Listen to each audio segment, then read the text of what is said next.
Rebonjour ou bonsoir. Nous sommes le 12 juillet 2022 et nous continuons les enseignements de Sainte Thérèse de Jésus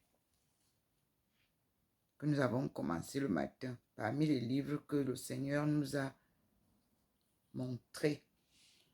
Et là, nous allons parler de ce que c'est que l'oraison de recueillement et de quelques moyens de s'y accoutumer.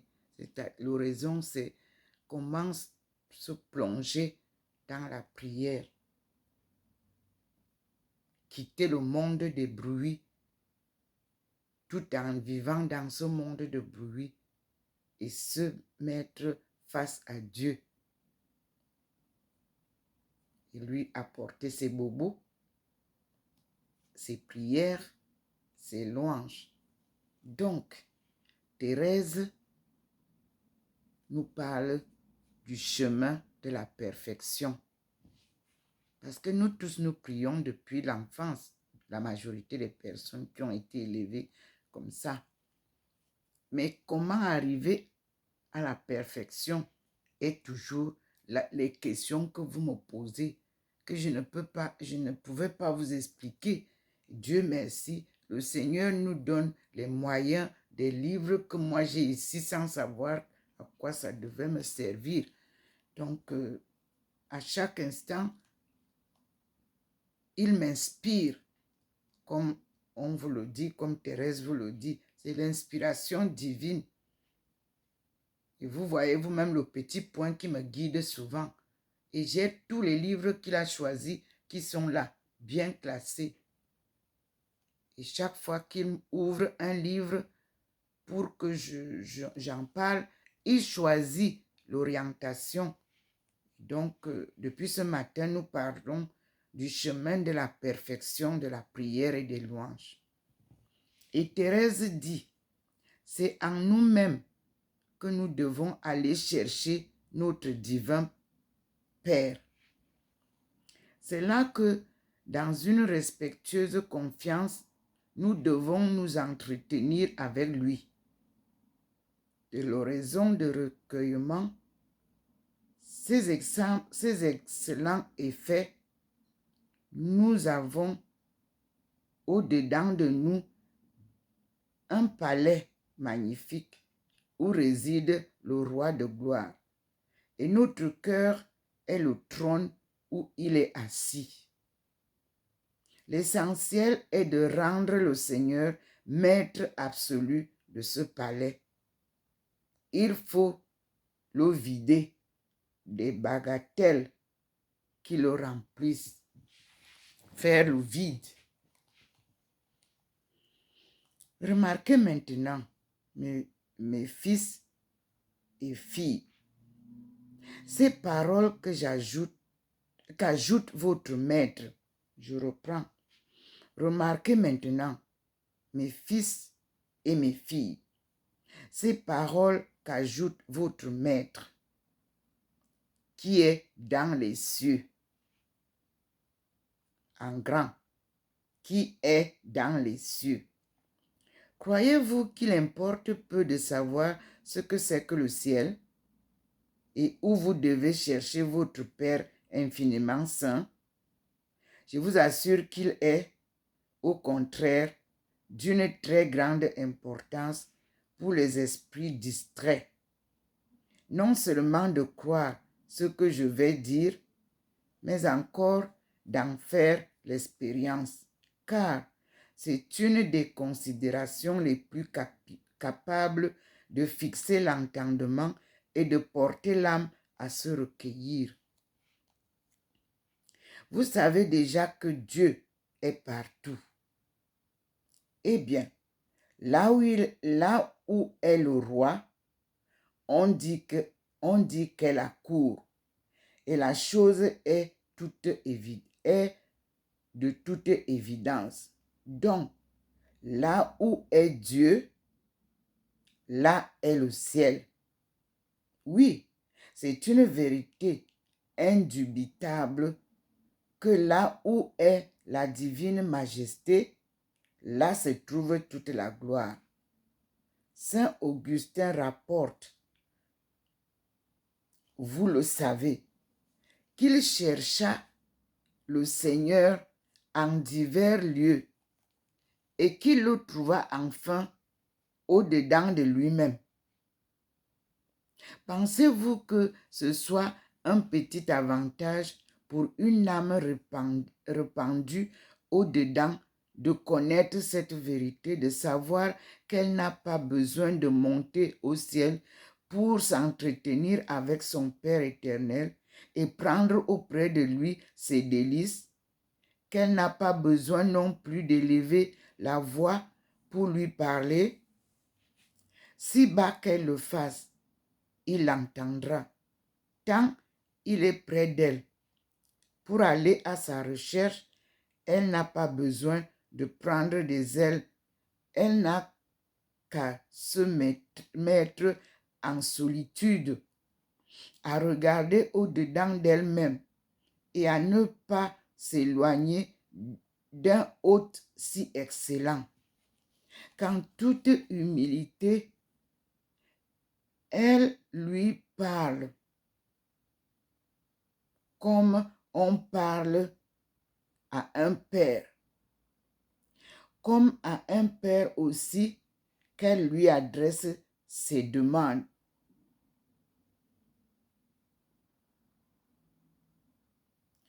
Qu'elle lui raconte ses peines, qu'elle le prie d'y apporter remède, comprenant très bien d'ailleurs qu'elle n'est pas digne d'être sa fille ou son fils.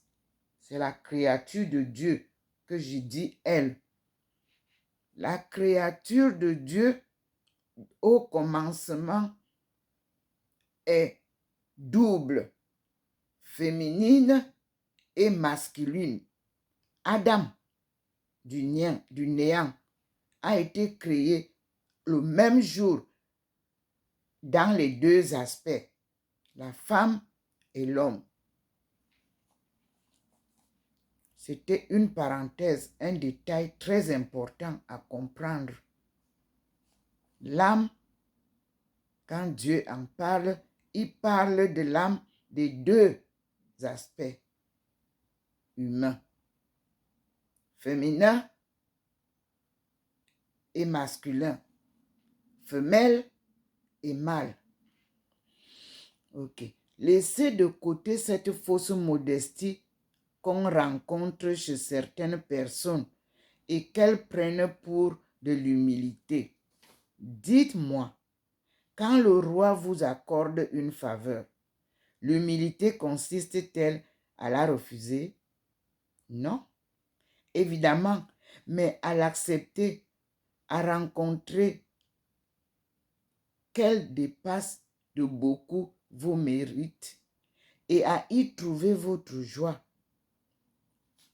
Plaisante humilité vraiment, qu'ayant chez moi le souverain monarque du ciel et de la terre, venu tout exprès pour me témoigner sa bienveillance et se réjouir avec moi, je ne veuille, soi-disant par humilité, ni lui répondre, ni lui tenir compagnie, ni accepter ses dons, que je le laisse seul, et tandis qu'il me sollicite et me presse de lui demander quelque chose, je m'obstine toujours, par humilité, à rester dans mon indigence, quitte à le laisser enfin s'en retourner pour n'avoir pu convaincre ma réserve. Ne vous souciez point, mes fils, mes filles, de pareille humilité. Traitez avec Dieu comme avec un père, comme avec un frère, comme avec un maître, comme avec un époux, choisissant tantôt l'une, tantôt l'autre de ses qualités. Lui-même vous apprendra celle qui lui agréera davantage. Ne faites pas les simples Sommez-le de tenir sa parole. Il est votre époux. Demandez-lui de vous traiter comme ses épouses. Cette manière de prier, quoique vocale, recueille l'esprit beaucoup plus rapidement. C'est une oraison qui présente de nombreux avantages. On l'appelle oraison de recueillement parce que l'âme y recueille toutes ses puissances et se retire au-dedans d'elle-même avec son Dieu. Par cette voie, plus promptement que par aucune autre, son divin maître l'enseignera et lui accordera l'horizon de quiétude.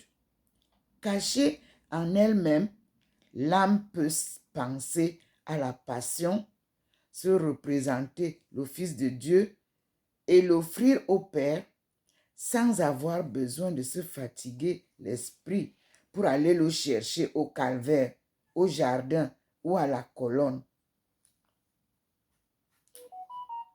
Les personnes qui pourront se renfermer ainsi dans le petit ciel de leur âme où habite celui qui l'a créé aussi bien que la terre, qui s'habitueront à retenir leur vue, à prier dans un lieu où rien ne puisse distraire leur sens extérieur, doivent croire qu'elles sont en excellente voie et qu'elles réussiront à s'abreuver à la fontaine.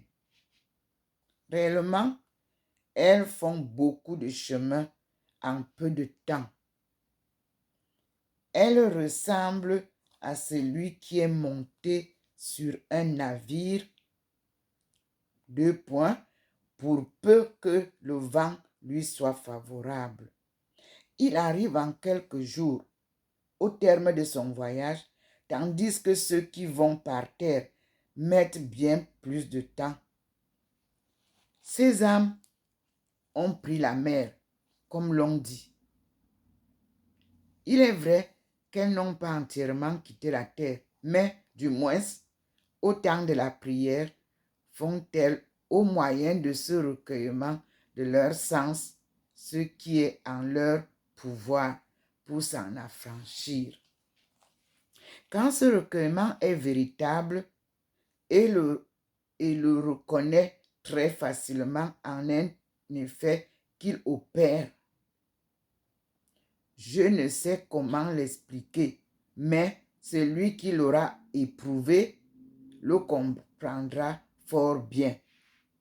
On dirait que l'âme, voyant que les choses de ce monde ne sont qu'un jeu, se lève à l'improviste et les abandonne. Oui, bien encore, on dirait quelqu'un qui, voulant se mettre à couvert de ses adversaires, entre à l'intérieur d'une citadelle. Les sens se retirent des choses extérieures et les écartent avec un profond mépris, tellement que, sans même s'en rendre compte, on en vient à fermer les yeux pour ne pas les voir et donner ainsi au regard de l'âme plus de pénétration. De fait, ceux qui suivent cette voie tiennent presque toujours les yeux fermés en priant. Sans doute, il faut se faire une certaine violence pour ne pas regarder les choses d'ici-bas. Mais c'est au début seulement. Ensuite, il n'y a plus d'effort à faire. Il en faudrait, au contraire, pour tenir les yeux ouverts. L'âme sent alors qu'elle s'affermit et se fortifie aux dépens du corps. Elle le laisse seul, affaibli, et fait provision de force pour le combattre. Au commencement, le recueillement n'étant pas encore aussi prononcé, car Il a des degrés divers. Cet effet est moins sensible. Mais une fois que l'habitude en est prise, c'est tout autre chose. Au contraire, au premier abord, il y a bien quelques difficultés parce que le corps cherche à ressaisir ses droits, ne comprenant pas qu'en refusant de s'avouer vaincu, il se porte à lui-même un coup fatal. Mais si l'on persévère un certain temps à se faire ainsi violence, on connaîtra clairement le profit qu'on en retire. Dès qu'on se mettra en prière, on verra les abeilles se rendre à la ruche et y entrer pour faire le miel. En cela, point d'effort, parce que l'âme, en récompense de ce qu'elle a fait précédemment, a mérité d'acquérir cet empire de la volonté sur les sens. Sur un simple signe de sa part montrant qu'elle veut se recueillir, les sens lui obéissent et se retirent au-dedans d'elle. Il est vrai qu'ils pourront en sortir ensuite, mais c'est déjà beaucoup qu'ils se soient soumis une première fois, car alors ils ne sortent plus qu'en qualité de captifs et de sujets et ne font plus autant de mal qu'auparavant. La volonté les appelle-t-elle de nouveau? Ils accourent avec une promptitude plus grande. Enfin, quand ils sont ainsi rentrés à diverses reprises, le Seigneur veut bien les fixer par la contemplation parfaite. Qu'on approfondisse bien ce que je viens de dire. Quelques obscurités qu'on y trouve, il suffira de le mettre en pratique pour en avoir l'intelligence. Je le répète, ces personnes naviguent sur mer, puisqu'il est si important pour nous d'éviter les lenteurs. Parlons un peu des moyens de nous accoutumer à une si excellente manière de procéder. Elle met à couvert de bien des occasions dangereuses. Le feu de l'amour divin s'attache plus promptement à l'âme. Comme il est près du brésier, il suffit d'un léger souffle de son entendement pour qu'une petite étincelle venant de la toucher détermine un incendie complet. L'âme, en effet, par là même qu'elle est affranchie des objets extérieurs et seule avec son Dieu, on ne peut mieux disposer à prendre feu. Représentons-nous maintenant que nous avons au-dedans de nous un palais d'un prix inestimable, tout bâti d'or et de pierres précieuses, digne enfin du maître auquel il appartient. Puis, dites-vous, mes frères et sœurs, que vous concourez à lui donner cette magnificence, ce qui n'est que l'exacte vérité. Est-il en effet un édifice plus somptueux, est-il en effet un édifice plus somptueux qu'une âme pure et ornée de vertus? Plus les vertus sont imminentes, plus les pierres précieuses resplendissent. Enfin, songez que dans ce palais réside ce grand roi. qui a bien voulu se faire votre Père et qu'il est assis sur un trône fort riche, qui n'est autre que votre cœur. Tout d'abord, ceci vous paraîtra peut-être étrange. Du moins, l'image dont je me sers pour vous le faire comprendre. Et cependant, vous pourrez en tirer grand profit, car nous autres, femmes dépourvues de savoir, nous avons besoin des secours de ce genre pour bien comprendre qu'il y a en nous quelque chose d'incomparablement plus précieux que ce qui frappe au dehors nos regards. Ne vous imaginez pas qu'il n'y ait que vide au-dedans de nous. Et plus à Dieu que les femmes fussent seules à tomber dans cette erreur. À mon avis, nous avions soin de nous rappeler que nous possédons en nous un tel hôte. Il nous serait impossible de nous donner avec tant de passion aux choses du monde. Nous comprendrions trop bien à quel point elles sont viles, comparées à celles que nous possédons en nous-mêmes. N'imitons point l'animal qui, voyant une proie qui lui agrée, la saisit pour assouvir sa faim. C'est une question. N'imitons-nous point l'animal qui, voyant une proie qui lui agrée, la saisit pour assouvir sa faim? Et cependant, quelle différence ne doit-il pas y avoir entre l'animal et nous? Point d'exclamation. Vous rirez de moi peut-être, en disant que ces choses toutes évidentes. Et vous aurez raison d'en rire, car pour moi, ceci fut quelque temps obscur. Je comprenais bien que j'avais une âme, mais l'estime que méritait cette âme, mais la dignité de l'hôte qui y faisait séjour, voilà ce que je ne comprenais point. Et cela parce que les vanités de l'existence étaient comme un bandeau que je me plaçais sur les yeux.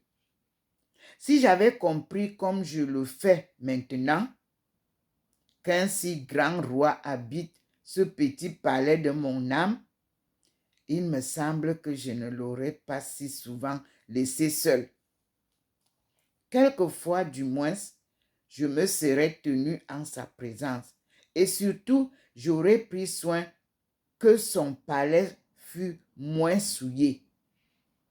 Quelle admirable chose! Quoi?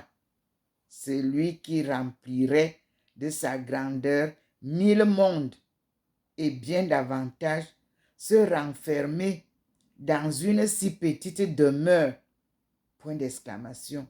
Il est vrai, d'une part, qu'étant souverain Seigneur, il apporte en lui la liberté, et de l'autre, qu'étant plein d'amour pour nous, il se fait à notre mesure.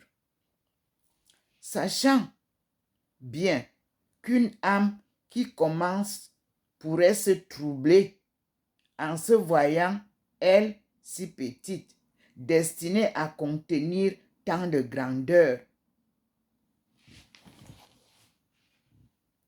Il ne se découvre pas tout d'abord, mais peu à peu, il va l'élargissant à la mesure des dons qu'il se propose de placer en elle. C'est le pouvoir qu'il a d'élargir ce palais de notre âme qui me fait dire qu'il porte avec lui la liberté. Le point capital, c'est absolument afin qu'il puisse mettre à ôter à son gré, comme dans une demeure qui lui appartient. Notre Seigneur a raison de vouloir qu'il en soit ainsi. 2 points. Ne nous y refusons donc pas. Même dans l'ordinaire de la vie, il est désagréable d'avoir chez soi des personnes qu'on ne peut congédier. C'est un petit A, parenthèse, qui est donné. C'est MS de l'Escurial. C'est une référence. Il ne veut point forcer notre volonté. Il reçoit ce qu'elle lui donne. Mais lui ne se donne entièrement que lorsque nous nous donnons entièrement nous-mêmes. La chose est certaine. Et si je vous la répète si souvent, c'est qu'elle est très importante.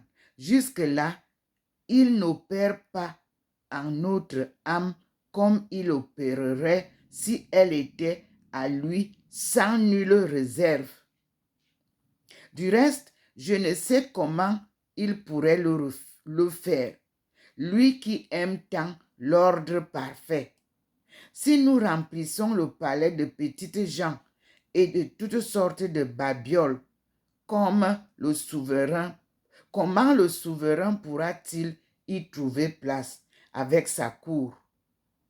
C'est déjà beaucoup qu'il veuille bien s'arrêter quelques moments au milieu de tant d'embarras. Pensez-vous, mes filles, mes frères, mes filles, qu'il vienne seul? N'entendez-vous pas son fils lui dire qui est dans les cieux? À coup sûr, les courtisans d'un tel roi ne l'abandonnent point. Ils se tiennent au contraire près de lui et, pleins de charité comme ils le sont, ils lui recommandent nos intérêts. Ne vous imaginez pas qu'il en aille comme en ce monde où, dès lors qu'un seigneur ou un supérieur, qu'il obéisse en cela à des raisons particulières ou simplement à son inclination, vient à témoigner de la faveur en quelqu'un, aussitôt des jalousies se produisent. Et voilà le pauvre homme mal vu de tous sans qu'il leur ait fait aucun tort. C'est mon cas. Voici comment Dieu nous inspire. Mes frères et sœurs, j'ai ces livres depuis 2015. Tout ce que j'ai ici, là, reçu de Dieu. Il a choisi des livres, comme vous voyez là, depuis le début. Et à chaque fois qu'il ouvre un livre pour que je partage avec vous, il m'inspire la page. Nous passons à la deuxième page. Vous avez bien écouté maintenant ce que j'ai dit. Nous passons à la suite pour connaître l'amour parfait de Dieu qu'il demande que nous aussi nous ayons. Je suis docteur Ndomo Melingi Thérèse, servante du Seigneur et son peuple choisi.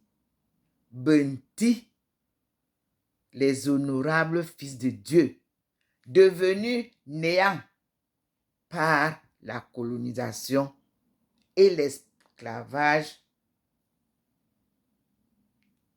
dans lequel ils ont été plongés et sont devenus bantous.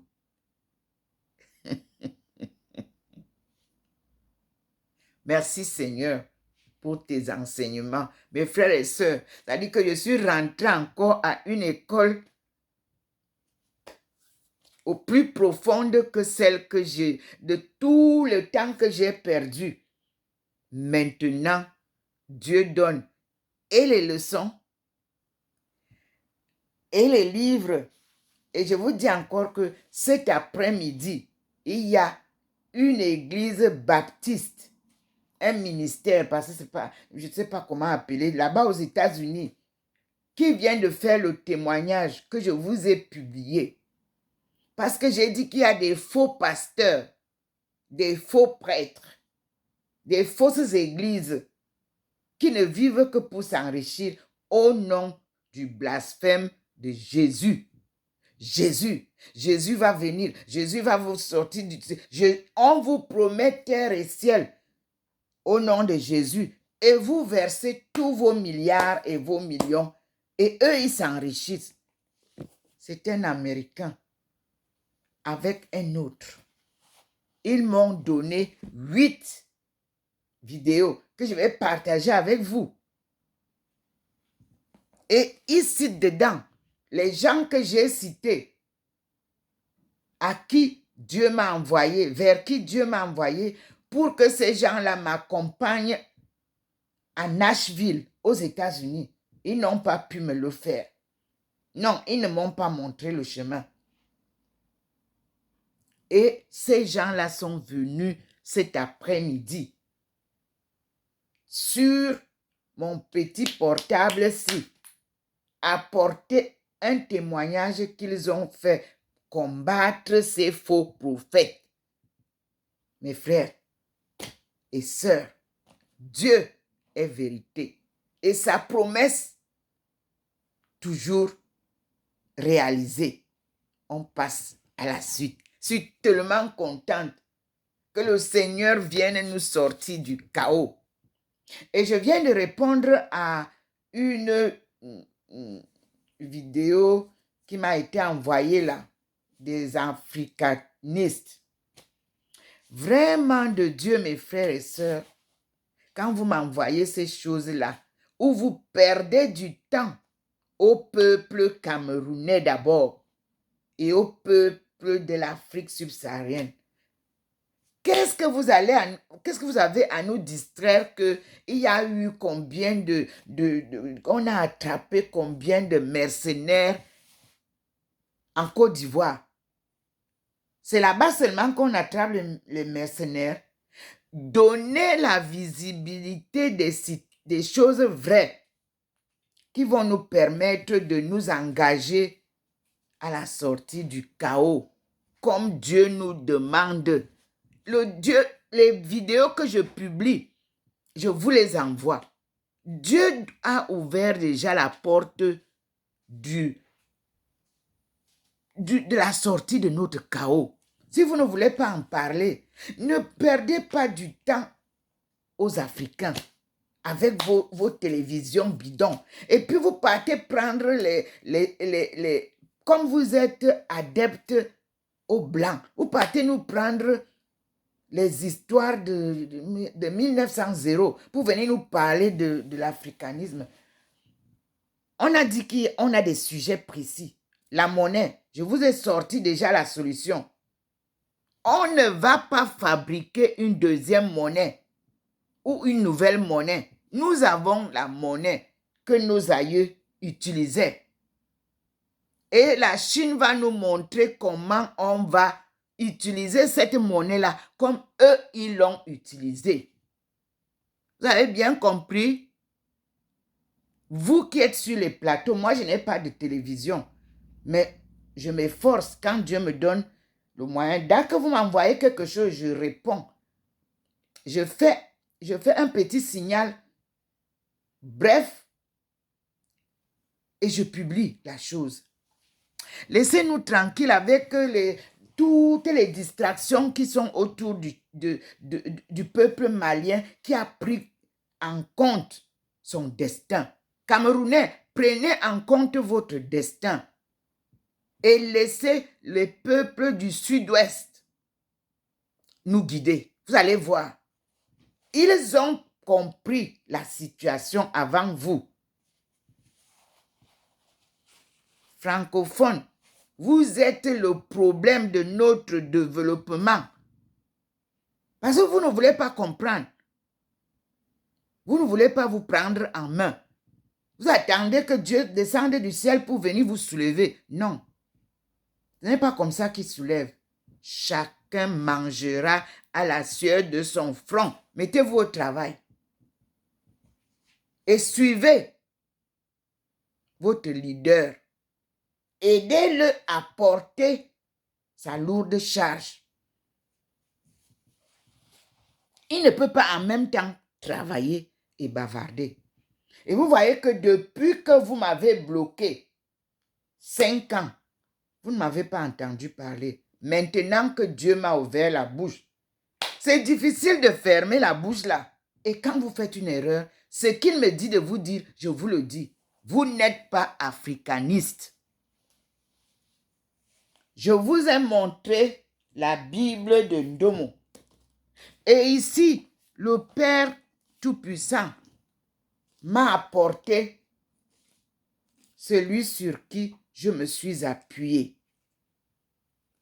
William Edward Burgard Dubois, né en 1868, mort en 1963. J'étais déjà né.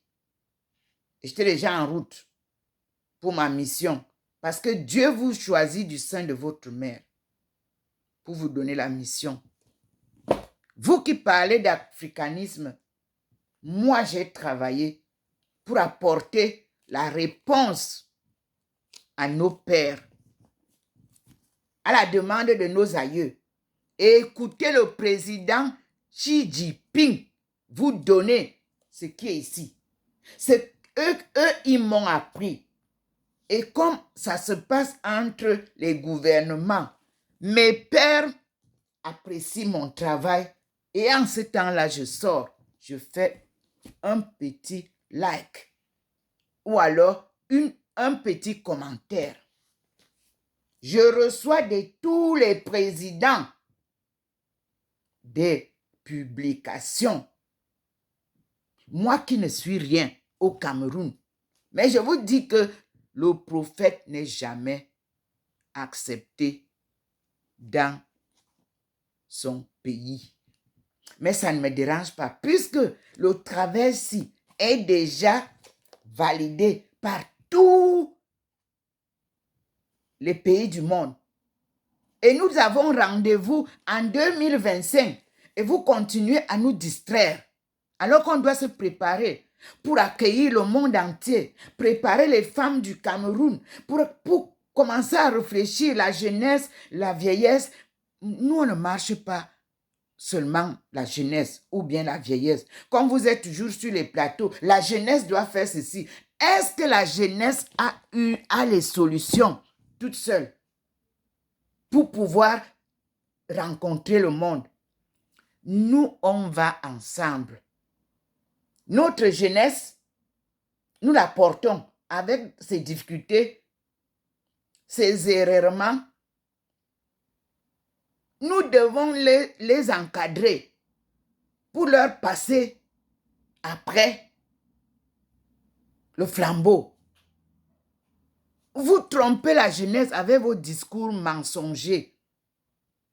La jeunesse, vous l'avez égarée pendant des années.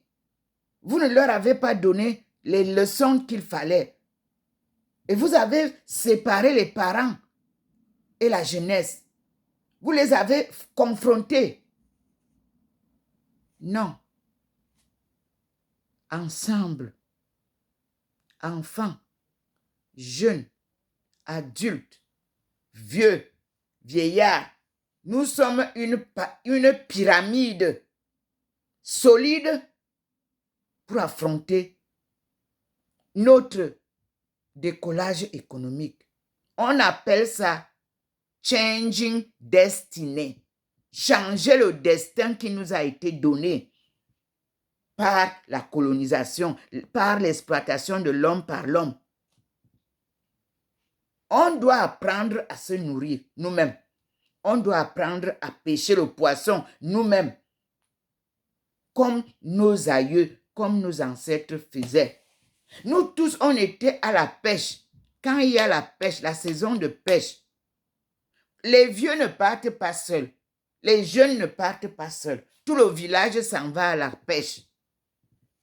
Quelle est cette histoire que pour développer le Cameroun, les jeunes doivent être seuls, les vieux seuls? C'est ça la manipulation politicienne. Et quand vous les entraînez dans l'erreur, et lorsque parce que vous voulez les postes, vous voulez monter, ils se retrouvent dans la rue, perdus. On ne peut pas utiliser l'intelligence artificielle sans l'intelligence naturelle. C'est Dieu qui donne l'intelligence naturelle. Si je n'avais pris que les ordinateurs, et je vais vous dire quelque chose, quand j'entrais à l'université, à Remintachwe, on n'avait pas droit à l'ordinateur comme vous êtes là tous les jours. Hein? Non, monsieur. On avait des heures. Peut-être tu as 1 heure d'Internet par jour. Et tu le fais, on vérifie quels sont les sites que toi, tu regardes. Nous allons revenir à ça. La délinquance, là, c'est sur Internet que ça se propage. Moi, je vous dis que Internet n'est pas né aujourd'hui. Internet, en 1950, existait. À un moment donné, on a supprimé ça. Oui. Il n'y a pas très longtemps que le Canada est rentré sur Internet. Allez vérifier. Et on entre pour faire des choses utiles. Vous êtes sur Internet avec la jeunesse, rien que pour leur parler de sexe. Rien que pour leur parler de l'argent facile. Non, Dieu a dit que tu mangeras à la sueur de ton front. Enseignez ça aux enfants. Ça ira bien. Mais moi, je suis sortie pour la jeunesse parce que nous, on s'est préparé pour encadrer notre jeunesse. Parce que c'est avec elle que nous sortons pour que la gestion soit continue et propre. Ceux qui ne sont que derrière l'argent, les ministres qui ne parlent qu'argent, les prêts, tout ça. Moi, je ne suis pas là. Je suis avec mon Seigneur et ma jeunesse. Et je leur dis, mes enfants, regardez-moi. Qu'est-ce qui me manquait au Cameroun? Dites-moi. Rien. Je suis restée veuve en 1988. Me voici debout. Tout ce que les veuves vivent au Cameroun. Demandez mon exemple. Moi, j'ai vécu ça amèrement. C'est-à-dire que ton mari meurt. On prend tout ce que tu as produit pendant 20 ans de mariage et tu sors avec un kabangondo et juste ta carte d'identité.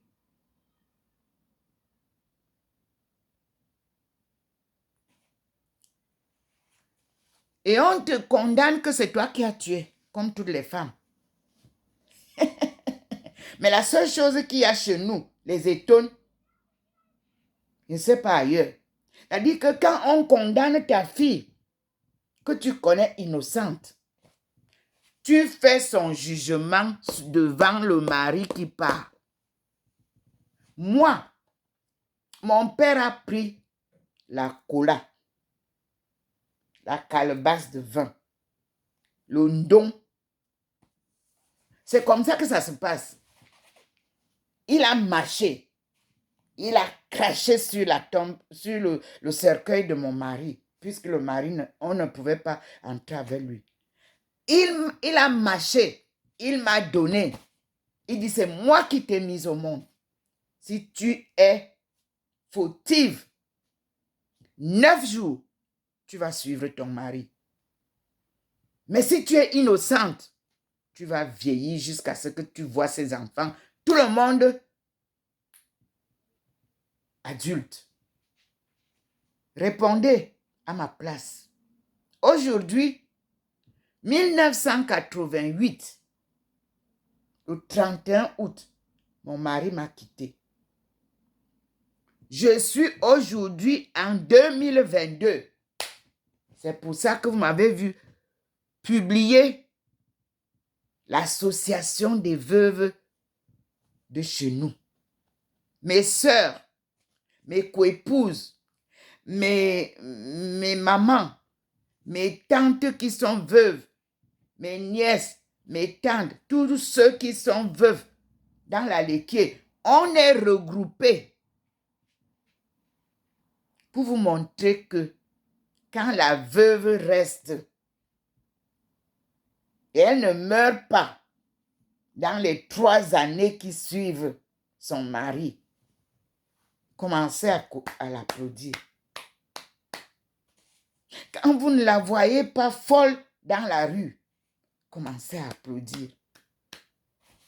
Et quand vous la voyez qui reste avec des enfants, j'en avais 5, sans un capital pour pouvoir élever ses enfants.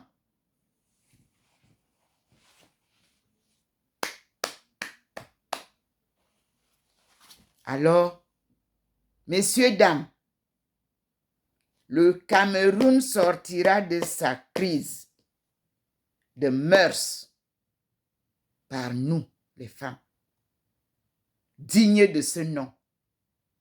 Pas celles qui sont dans la rue, en train de raconter leurs histoires. Elles ne nous représentent pas. Je vous dis bien que elles ne représentent pas la femme camerounaise dans les rues. Aucune d'elles ne nous représente. Nous sommes les Sita du Cameroun. Et nous allons développer le Cameroun, comme je leur ai promis, le 7 mars 1992. Mes sœurs, mes Sita,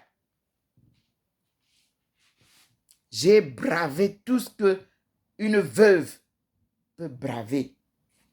J'ai bravé tout ce qu'une femme peut braver.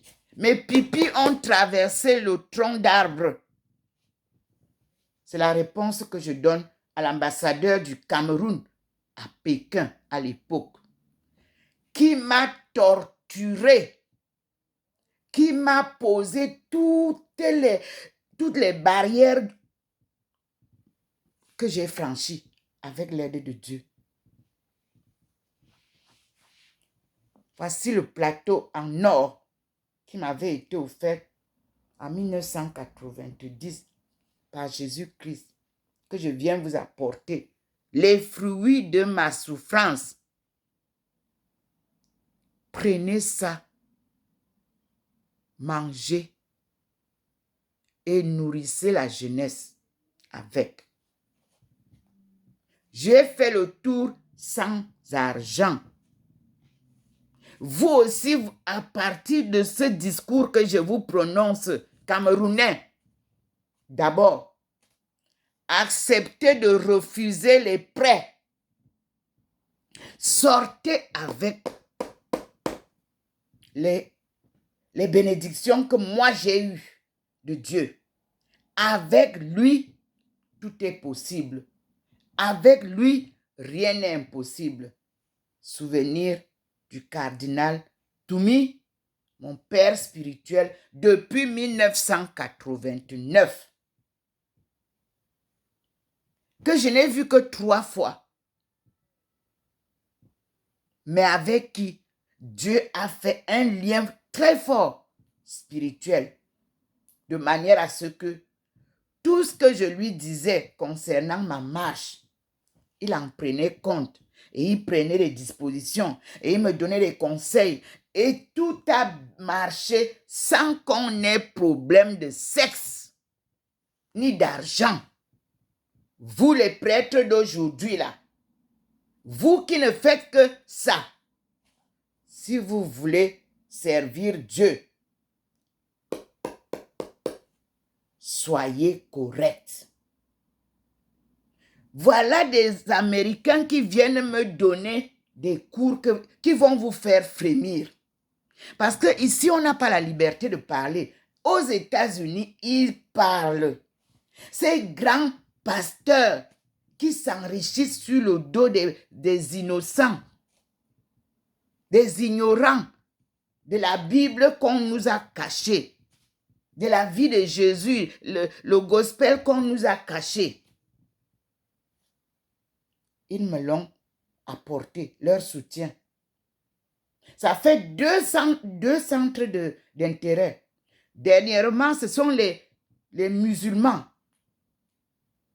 qui apportent la vérité de la relation de l'islam et la chrétienté.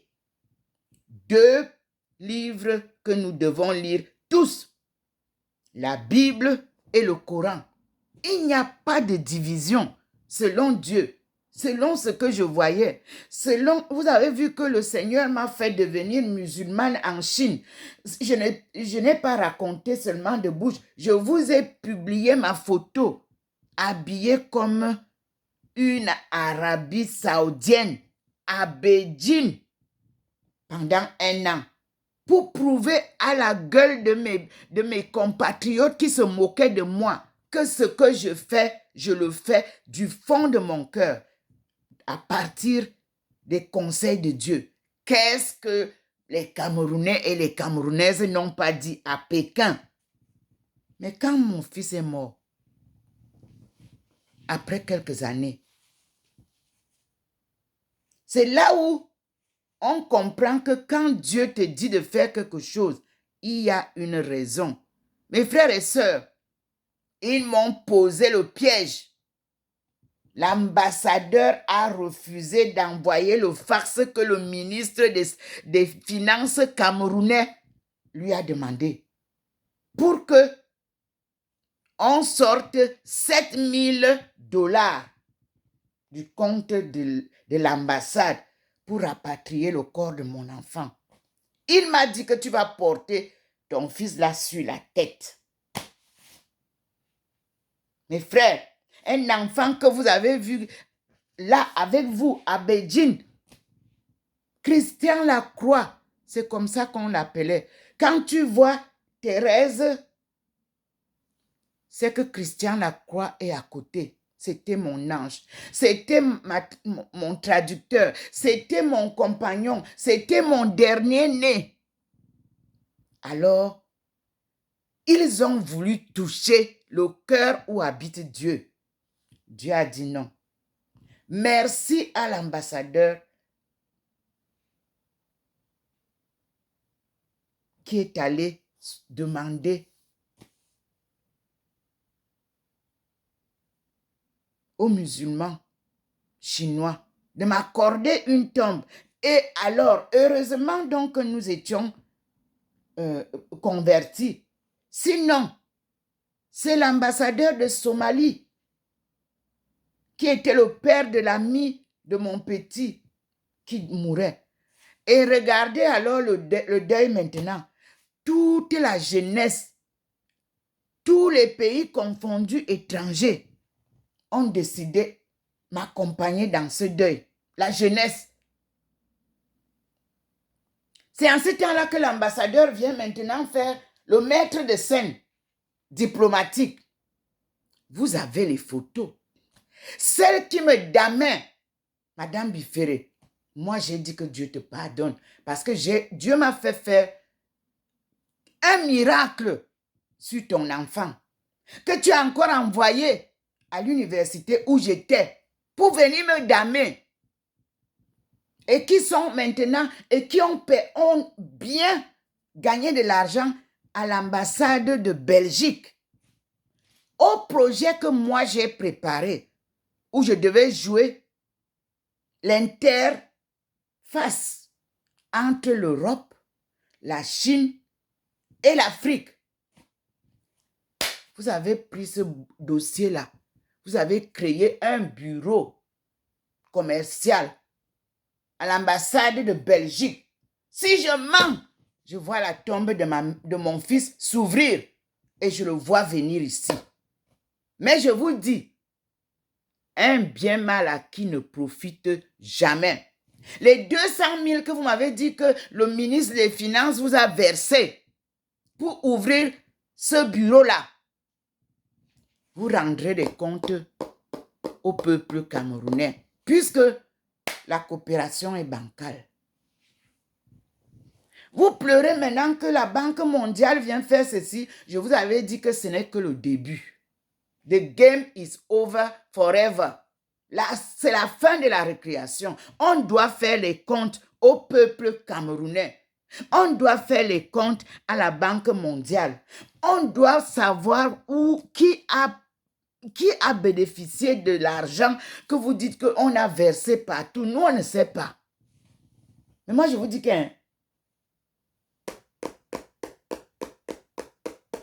nous sommes à la fin de la course et au début de la mienne qui commence.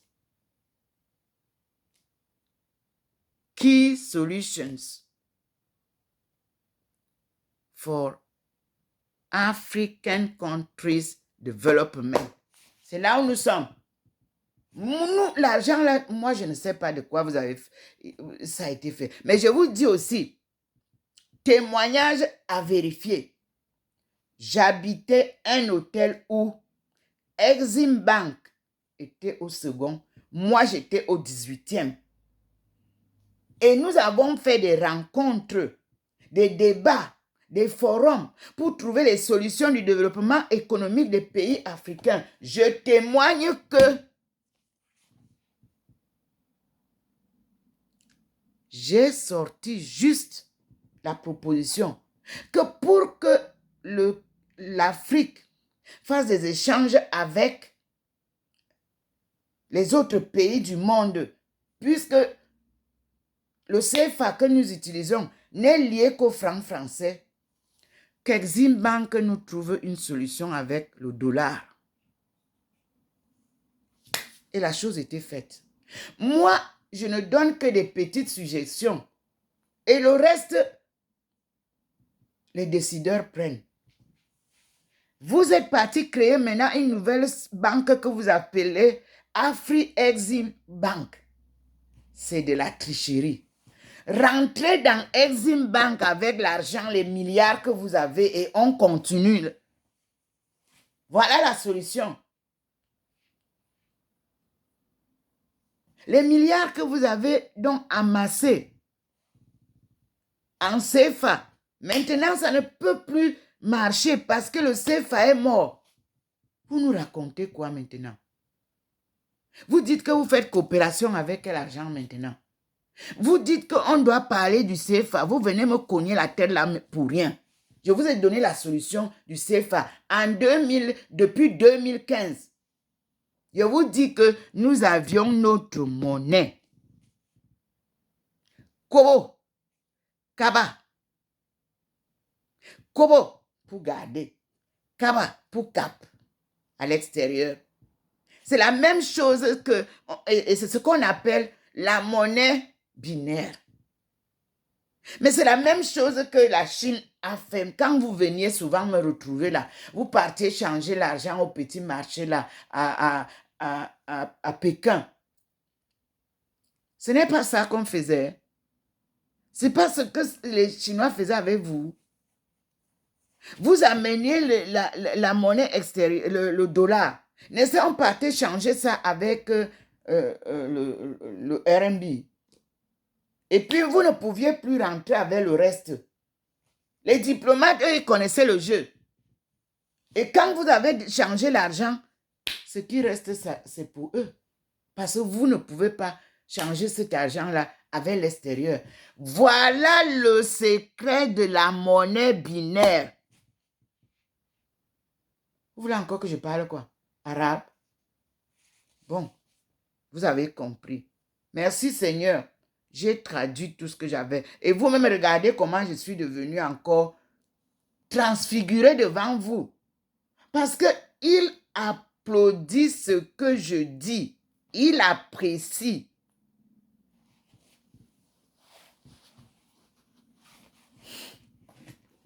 Ah là là. Quand on est avec les ignorants, la bêtise est grande. Mais je ne me décourage pas. Et je vous ai dit que personne, aucun étranger ne m'a jamais effrayé en route, sauf les Camerounais. Aucun étranger, qu'il soit noir, jaune, marron, vert, comme vous voulez. Parce que je dis la vérité. Et je marche selon le plan de Dieu. Et c'est une mission sacrée, sans compétition. Quand Dieu vous choisit, vous pouvez dormir avec moi sur le même lit. Vous pouvez vivre avec moi. Je ne sais pas comment vous expliquer. Quand lui veut me parler, il me parle à moi. Quand il veut me transfigurer, il veut vous faire voir ça. Voilà ça que vous voyez. C'est tout. À tout à l'heure, mes frères et sœurs. On continue. La route est longue, mais le résultat est merveilleux. La victoire est au bout du chemin.